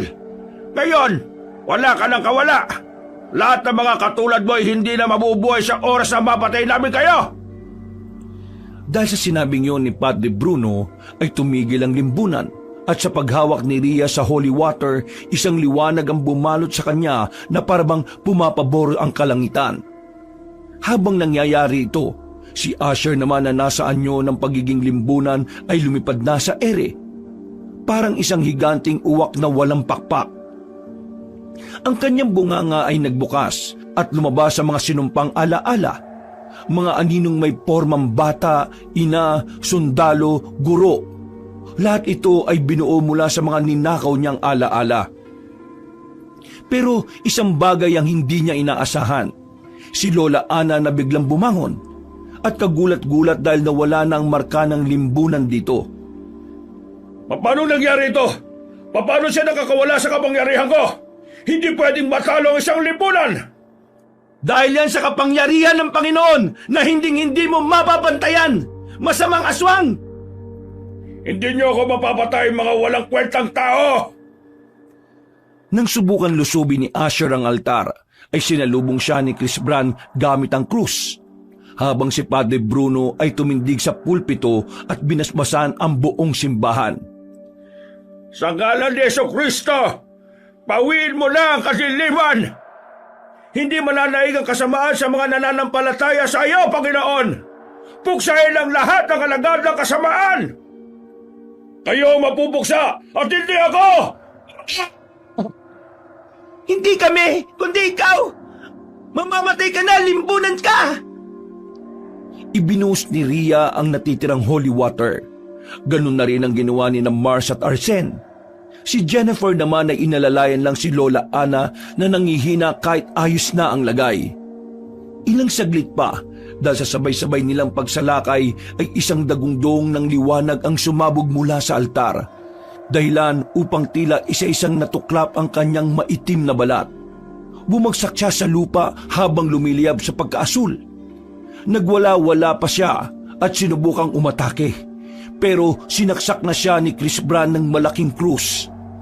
Dahil doon ay tuluyan siyang natigilan at hindi makapaniwala na mapapabagsak siya ng ganun-ganun na lang.